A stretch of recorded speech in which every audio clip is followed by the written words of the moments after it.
There was one guy who was a chiropractor in 1895 who adjusted a person who was deaf get their hearing back. And it put him on the map for who he was. It's what made him famous. He was the inventor of chiropractic. But it's not about chiropractic, and it's not about your spine getting adjusted. It was about two different thought processes. One was the germ theory, and the other one was the soil. And Claude Bernard was also a scientist with Louis Pasteur, and he said, you know what, it's not the germ, it's actually the soil, the person, the internal environment. Well, D.D. Palmer came along, and what actually D.D. Palmer did was he asked the question, and literally it's written, he actually wrote it down. He said, why is it that one person working right next to another one can be breathing the same air, touching the same person, eating the same food, drinking the same water, everything, touching the same stuff.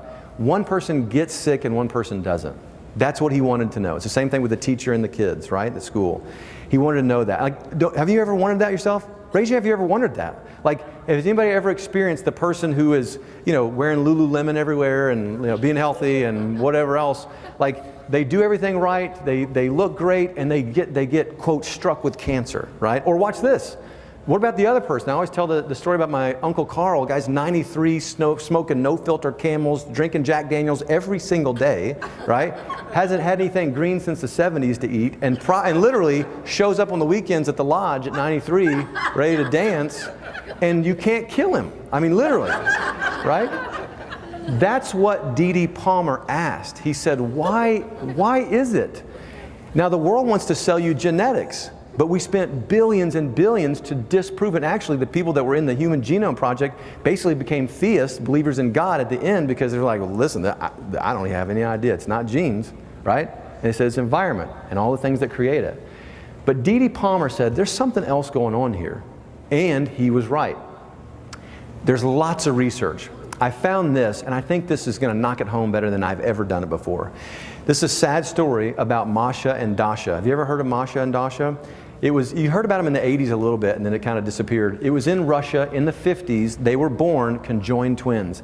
Nothing had ever been like this on the face of planet Earth. But these two little girls, it was so sad. Actually, they told the mother that they died. The government stole these children because they said we could learn a lot in science by doing research on these little girls.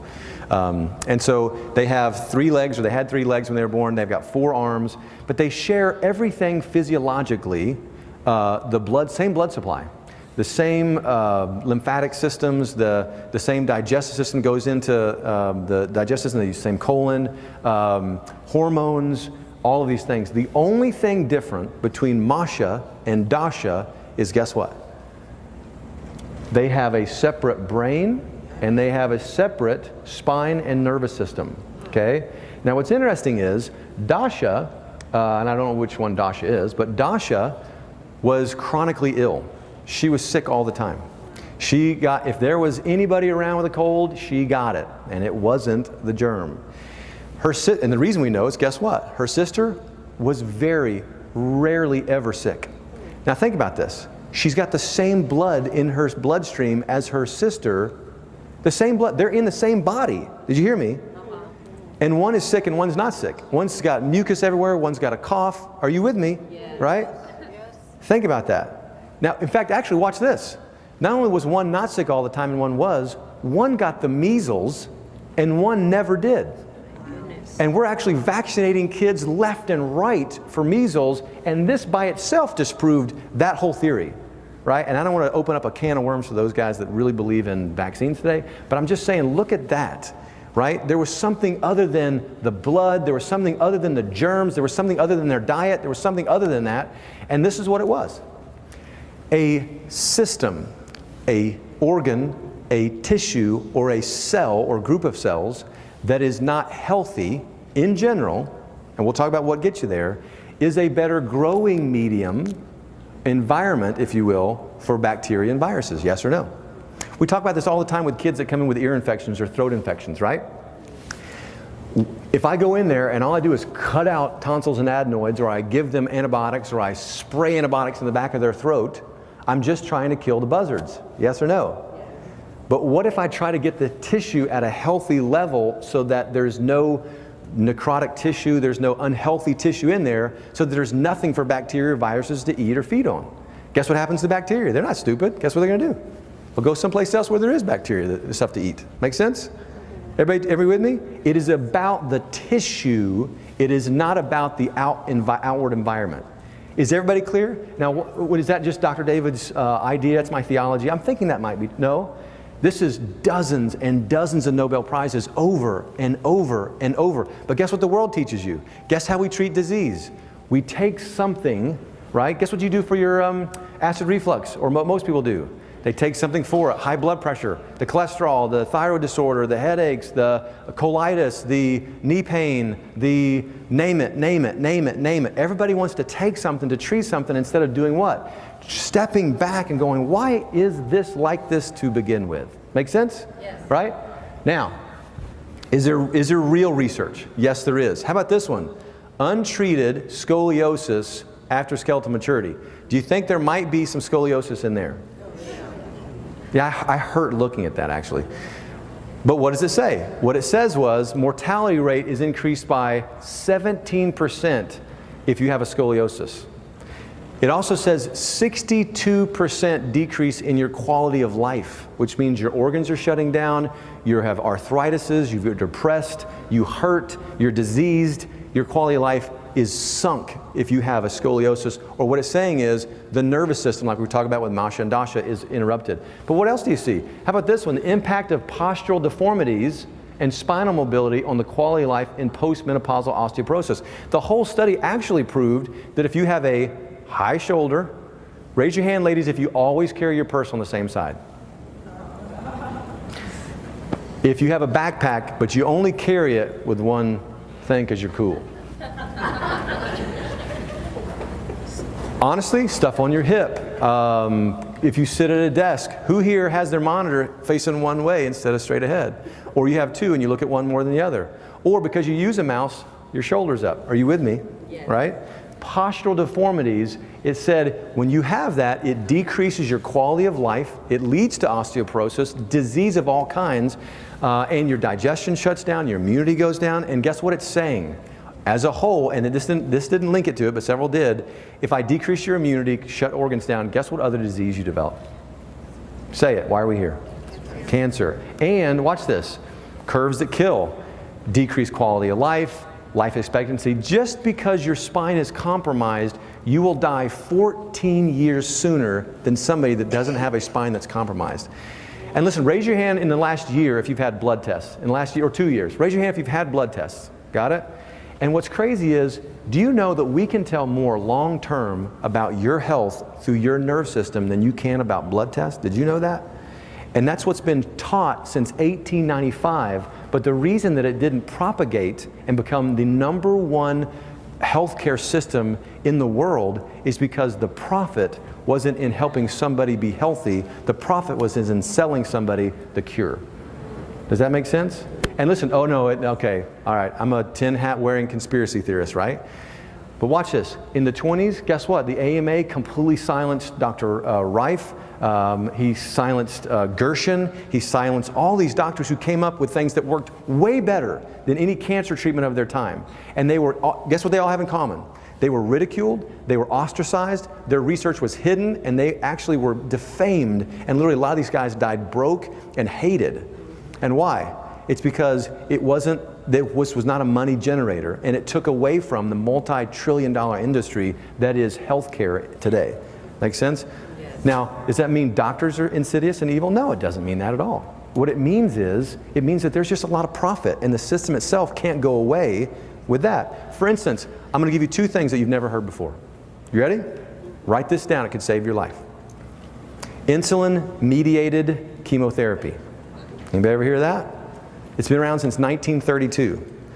We know that right now, cancer has to have sugar, yes?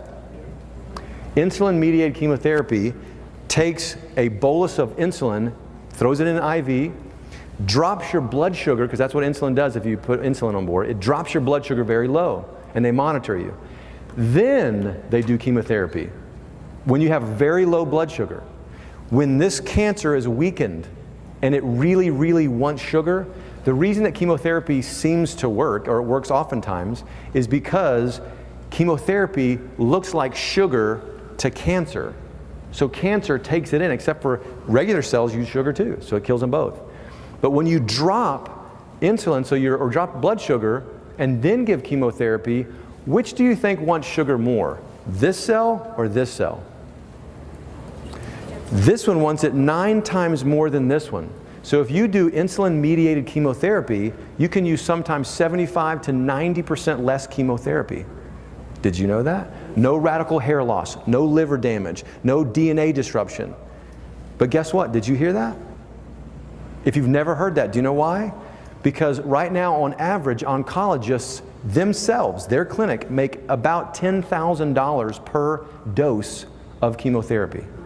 And most people get 12 to 24. The manufacturers charge about $300. Actually, it costs them $300 to make it. That's including R&D, research, testing, transport. And then they charge the oncologist $3,500, and the oncologist on average charges you $13,702, right? Now, what about this? How about not just insulin-mediated chemotherapy, what about a chemosensitivity test? Have you ever heard of that? There are dozens and dozens and dozens and dozens of chemotherapies to use. Everybody here has some other thing that's probably more effective for their cancer than the person next to you. Can you see that? So if I used the one that was more effective at killing my cancer cells, could you see I could get away with using less chemotherapy and doing less damage to myself personally? Yes or no? But if I'm an oncologist, I only own 3 or 4 different ones in my oncology clinic or at the hospital. So guess what you get? You get what I have. And if you ask them about a chemosensitivity test, guess what they're going to be? Very angry and say, who's telling you all this? This is a bunch of crap, blah, blah, blah. And they're offended because, listen, this is what's good for you, and this is what I do for patients, and if you're right, I'm doing something wrong. And it's not that people are wrong and inherently evil, it's just that's the system. Does that make sense? What you don't know can kill you. That's why you're here. It's time to wake up. Does it make sense? So how do you do that? Well, Dr. Windsor, decided he was going to prove all of this soil theory and D.D. Palmer, this whole nervous system creating a healthy environment theory, he was going to prove it wrong. Even though, just like all of you guys that are patients here, you come to my office and diseases are going away, not that we treat that. People are off their medications, people get their life back, right? And guess what he found? He said, I'm going to prove you wrong. I'm going to take 50 cadavers, I'm going to find the disease, and I'm going to look at the spine, nervous system, and I'm going to show you, I'm going to prove you wrong finally, that you guys are a bunch of quacks, and you cannot find any association with the spine and disease. He found 139 diseased areas of the body, and guess what? 95% of the time, he found an angle shift in the spine, choking off the nerve, destroying, causing disease in that organ, and you go, well, it's not 100%. Yeah, but the other 5%, it was actually the area above or below it, so basically it's 100%. That the cause of disease is known. And yes, it's 5 essentials, it's multifactorial. But if you don't have a nerve supply to an area, guess what's happening to it? It's getting what? Sick, it's developing. But here's the thing, I feel pretty good. Right? Just like I did. I was an all-American, all-district athlete my whole life going up through my childhood and my teenage years. I get into my 20s and I think I got the world by the tail. And guess what? I end up going down with a heart issue and told I was going to pass away if I didn't get heart surgery. And I had one guy with full faith, confidence, and belief look in my face and go, listen, there's the problem, there it is right there, and you have to fix it. And I thought he was, I mean, no offense to him, but I thought he was the biggest quack in the whole world. I had never heard this. I was working the business emergency room in the United States. But guess what I found? I didn't want to do the surgery. Anybody else love to take drugs? I didn't want to take the drugs. But I knew I couldn't just leave it. It's going to get what? And so here's this guy saying he's got a solution. So what the heck? It made sense to me. So he starts not cracking my neck, not twisting my head around, not trying to make me feel better with physical therapy. He took pressure off what? The nerve itself. And guess what happened to the tissue, the cells, the organs? They begin to what? Create that green, that environment where it maintains its own homeostasis. And guess what happened to an irreversible medical condition of my heart? It healed, and I've never had the surgery, and I've never been on drugs, and I'll stay on every stage that God will let me, and I'll make sure every single person knows that your health is in your hands, not your genetics, not your doctor's theory, and not a diagnosis that he got from a blood test. Can I get an amen? Amen. So, this guy proved himself wrong, okay? And what's interesting is, guess what? Who was the most staunch chiropractic advocate afterwards? Got adjusted the rest of his life, right? I'm seeing some representation of myself there a little bit, okay? But it's just like this. People want to know, how can I really know if this is happening? And this is where I need to stop for a second, guys. This is where the world falls apart. This is where everything shakes down. Because every single person in this room, if you're a patient of mine or you're not, you've actually judged your health how? How you feel. If you woke up today and you can go for a run, nothing hurts, you don't have a digestive issue, your nose is not running, you don't have diarrhea or a fever, and you feel good, praise God. But it does not mean you don't have cancer, and it doesn't mean that you're absolutely healthy. Yes or no? Yes. Health is not that. Health is also not how you look. Can you get that? I've had people in my office who are heavy, way healthier than people who look trim and fit in my office. Can you see how that could be, right? And you've had that happen with your own friends who've passed away with cancer, right? It's not about how you look either. It's not just about a positive or negative blood test. But if you really want to know, how healthy a tissue is, you've got to check what that goes to it. By every research ever done on the planet Earth, proved without a shadow of a doubt, it has to have a nerve supply going to it 100%. Now, there are warning signs, like I think you should change your oil in your car and not wait till the check engine light comes on. So I think there's regular maintenance you should do, right? But what are the check engine lights that you should have? This is the check engine lights. And what's crazy is these are the most common things to show underlying nerve interference, and yet nobody thinks it's nerve interference. Everybody thinks it's just headaches. A lot of people have headaches. I don't have headaches, no big deal. You know what the United States government says about headaches? If you have 3 headaches in a week, you're 300% more likely to die of a stroke. And you have people go, well, I just take a Tylenol. To which I want to say, well, did you know the Tylenol eats your joints up, causes blindness, eats holes in your stomachs, led to strokes, and increases your likelihood of disease and cancer, by the way? Well, I didn't know that. But I don't really have time to do it. Really? Because guess what? Everybody that tells me they don't have time for their health, guess what they end up taking a lot of for at the end? A lot of time for their health. Right? These are the warning signs. What does that look like? How could that be? What does that even look like? Let me do this. I need some volunteers. Brown. You made it. I'm so blessed. Let's do this. Kadra, I'm going to grab you, and then Jared, if you want to come up here, and then Richard. You guys all come up on stage. I didn't ask them beforehand, so you have to give them a big round of applause. Come on. You've been sitting a long time, but you got to go. We got to finish up here so we can get to some other stuff. I'm going to get to some nutrition today before we go to break. All right, now, Jared, you stand right here. Okay? Now, then you stand right here, and I want you to face that way. No, Jared, you face that way. Okay. And then you face this way, okay. And then you face this way. Got it? All right. So here's what's going to happen. I'm going to take Jared, and Jared is going to talk on his phone. So act like you're talking on your phone with this one, with this hand. Good. Now, which way is he going to lean his head? He's going to lean it. He's going to lean into it. Got it? All right, so we're going to lean into that. So now let's turn you this way so you can see your head leaning, okay? Try and relax a little bit, bud. All right, so he's leaning his head a little bit. Got it? Kadra, she's going to carry your purse. So act like you got your purse on your shoulder, right? Now wait, relax for a second, relax. Okay, relax. Which side do you carry your purse on? Which one? This one. Okay, so now watch. I'm going to actually cause a shoulder unbalancing, right? She's going to wear, so I want you to pretend you got your purse on. You see this, right? Richard is going to be a kid in school carrying a backpack. So he's going to do the right thing, but do kids have too much weight in their backpacks, yes or no? So Richard is going to have that rolled down like this. Got it?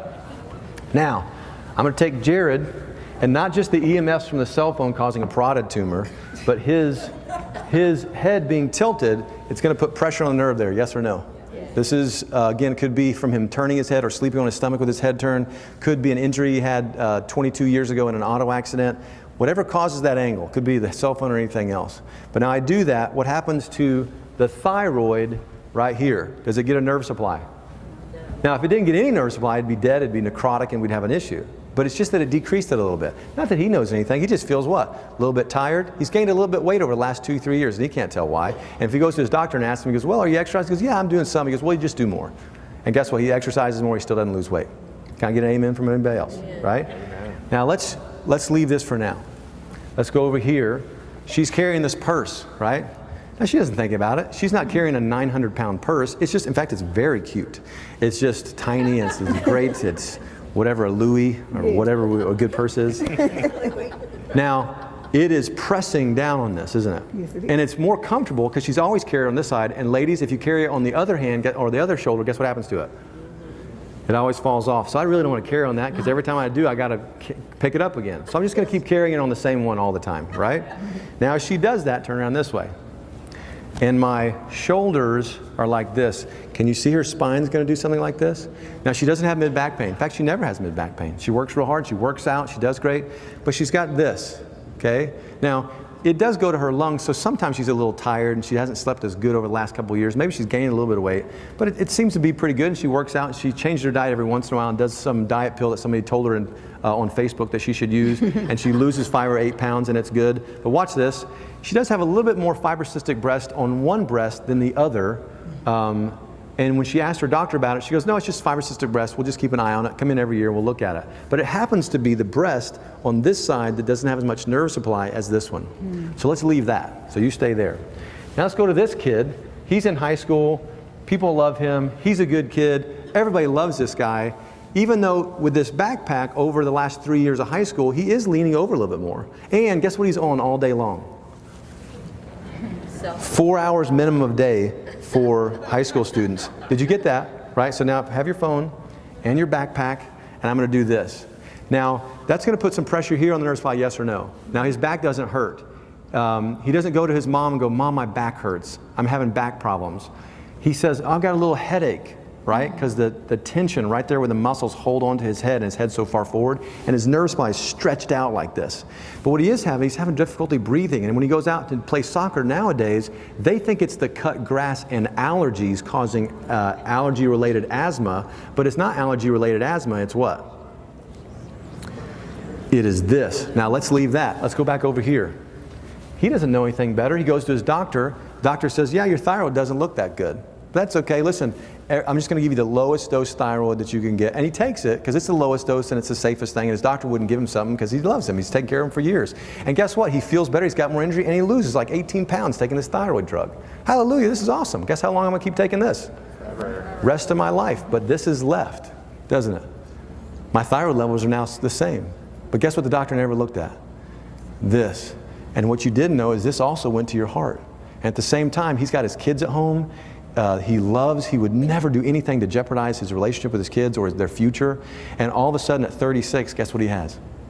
Has a heart attack. But that's okay. Listen, you got a good diet. It couldn't have been your diet. You exercise 4 or 5 times a week. So you know what it is? It's just got to be your way. It runs in it's just got to be genetics, not your fault. That's okay. I'll give you cholesterol drugs, aspirin a day, Plavix. I'll do open heart surgery. I'll give you a stent. I'll do those things. And guess what they never fix? This. So guess what's coming back in a couple years?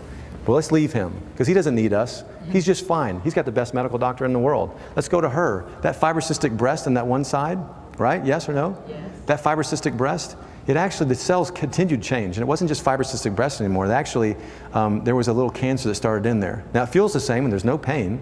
But at about 8 years, there's about 3.8 billion cells because that's the first time it's actually palpable. And all of a sudden, she goes in for her yearly and they say, we need to sit down and talk a little bit. And she gets the worst news she's ever had in her whole life, right? Let's leave her there because she's got lots of really healthy doctors. Now listen, she is with the best people in the world. That actually, like a patient I had 2 weeks ago that told me their #1 oncologist in Vanderbilt said, your cancer has nothing to do with your lifestyle or diet. Don't worry about changing it. We'll take care of you. Let's go back to this kid. He's on asthma medication now, so he can run forever. He's totally fine. The headaches, he doesn't take Tylenol very often, but he takes it, and it's just fine, right? But we leave this here, and all of a sudden, the headaches, he's having issues sleeping a little bit. It's turned into a time where he's having trouble concentrating at school. He goes back to the same doctor and says, well, you know, I don't want to give you anything, but I'm going to give you something that's it'll help you in school a little bit, right? This will just help you in school. Okay, we're not going to diagnose you with anything, we're just going to help you a little bit. We're going to give you something to help you focus, okay?